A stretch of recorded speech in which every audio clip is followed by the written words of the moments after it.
Welcome, I'll be reacting to Stingray, Season 1, Episode 12. Selected clips are provided for commentary purposes only. This is not a market substitute. Please support the original. And no spoilers in the comments, or I send you to Aquatraz. Actually, that might be just threatening you with a good time. I should think of something more formidable. No spoilers in the comments, or no Marina this episode. This never gets old. Never.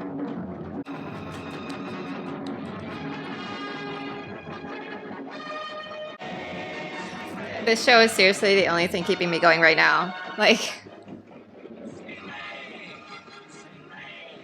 we didn't know where or who the attack was coming from.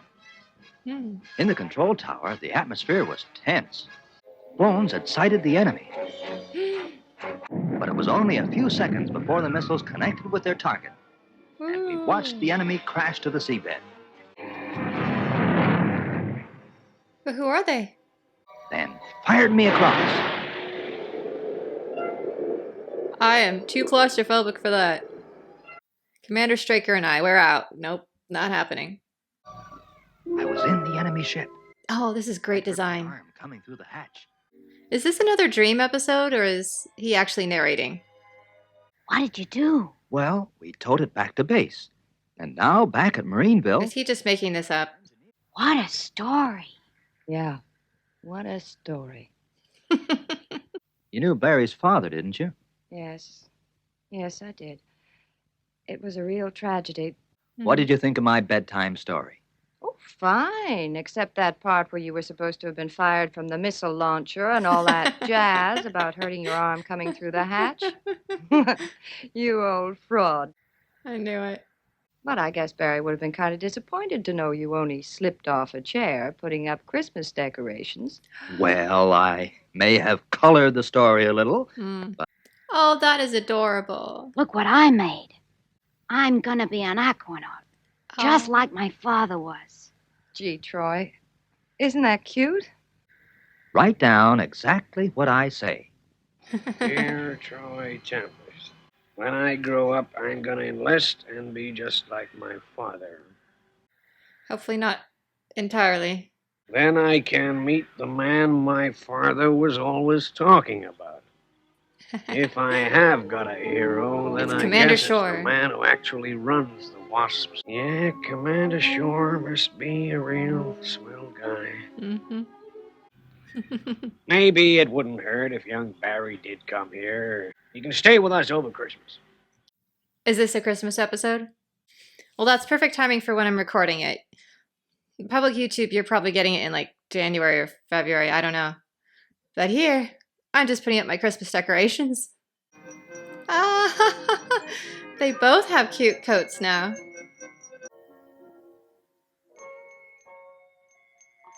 Wait, we gotta pause and admire Fisher's work.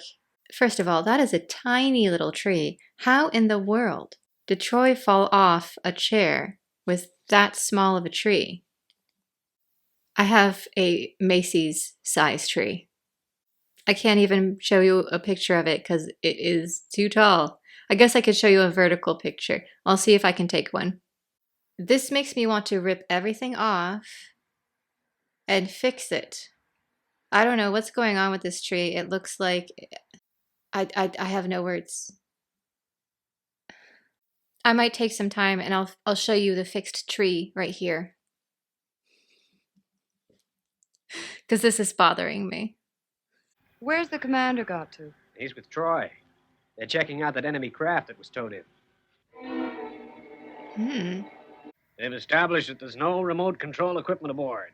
Unless the crew could have ejected after the attack. Now, I suggest we put someone in here, take this ship and Stingray out to sea. Then we reenact the battle. Okay, tree number 2. This is slightly better. Whoever decorated these trees did not follow the rules. Look at the placement of these balls. And the garlands. They're not symmetrical. This kid's pajamas, though, get 10 out of 10. They are adorable. Guess that's the boys for me. We're having a little celebration at the mess.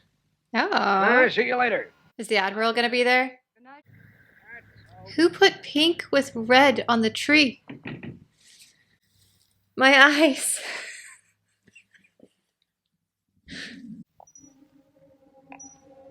Quick, turn out the light, Atlanta. But the tree is still on.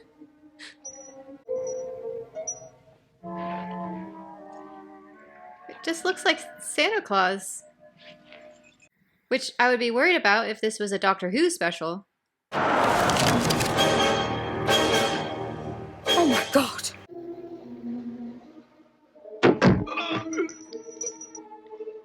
Did you just knock out Santa on Christmas Eve? Troy. I'm just playing Santa Claus. A bunch of guys on the base got together and bought some Christmas gifts for Barry. I'm just delivering them. I'm sorry, Phones. Guess I've got the jitters. Poor Phones. He looks great. How many cute jackets does Atlanta have? I think that's the third. Just this episode. Yeah, Fisher. I've tried a few times. I simply fall over and over. I think I get more bruised up ice skating than kickboxing sparring. Aha, she's really good. Go Atlanta. Say, A tiny Stingray. a model of Stingray. What would really make Barry's Christmas is a ride in Stingray. Mhm. We could recreate that battle with the enemy craft. It's not routine. That sounds super dangerous, and we are not bringing a kid along. I don't know the details, but it sounds like his dad was an aquanaut and something horrible happened on a mission, and we need to protect this child. Like, I veto this. Not that my opinion will have any bearing on what happens, but... Oh, he gets to do the chair. Releasing injector tubes. Injector tubes. This is cute, but I am so worried. What if the crew is still on board, but in a hidden compartment? Cute outfit. Oh my goodness. Guess they're really going Atlanta. to get back.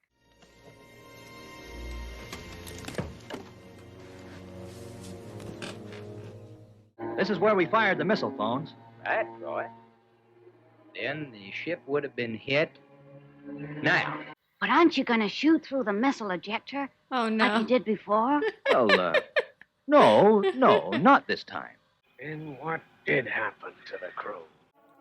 I think we're about to find out when Phones gets taken out. This is what I was worried about. the secret compartment was built into this craft. It was all part of the plan. Troy Tempest will know that something is wrong, so he will swim across. As he leaves Stingray, I will shoot him down like a dog. Ah. You'll have to be fired from the missile ejectors again. Yeah, well, I think you're gonna get what you want, kid. Tempest, Nice. his good luck will end. I wouldn't be too sure about that. Mhm. I like how calm Phones is. He has complete confidence Troy will get himself out of this.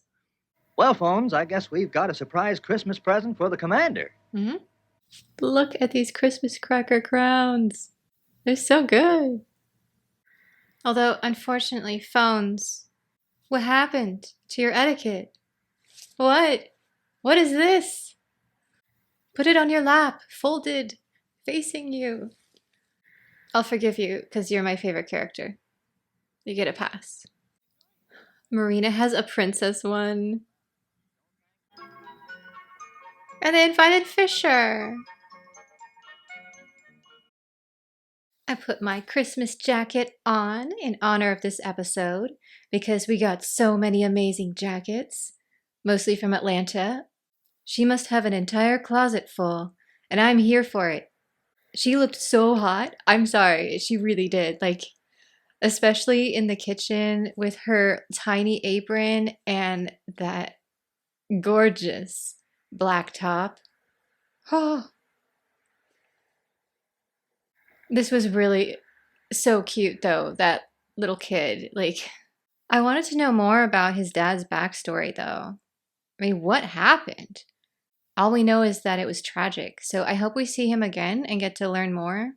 And I hope that all his dreams came true and he became an aquanaut. Maybe someday he became captain of Stingray 2 or something. But Commander Shore, he called it a routine mission, but it was not. We had a missing hostile crew. And there were two options. One, the crew escaped. And two, they were still on board.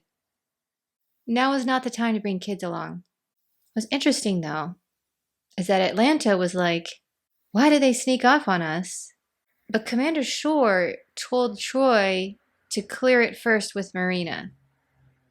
So either Troy never talked to her, or she just didn't feel like communicating it somehow to Atlanta, which is a possibility. Let me actually go back and rewatch that one scene to see Marina's reaction. I was very distracted by Atlanta's outfit. I will admit. I might not have heard it properly. Oh, they don't show her reaction. Okay. Well, that's disappointing because we see Marina working on the chestnut dressing. And then Atlanta's like, well, that was a dirty trick of them sneaking off like that and not telling us. And then they cut to Stingray. I love you, Stingray. You are gorgeous. But I needed to know Marina's reaction.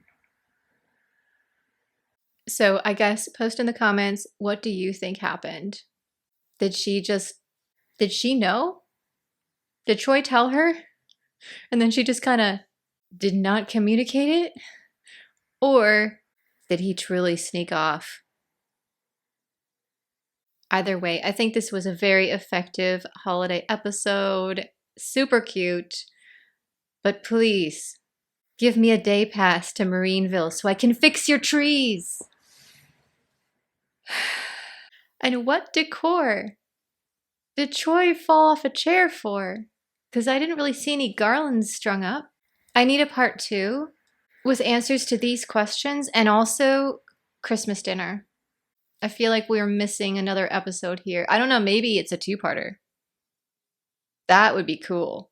Part 1, the adventure. Part 2, Christmas dinner. There does not need to be a story. I just want to see the outfits and the food for half an hour. I'll be perfectly content. Until next time, stand by for Christmas.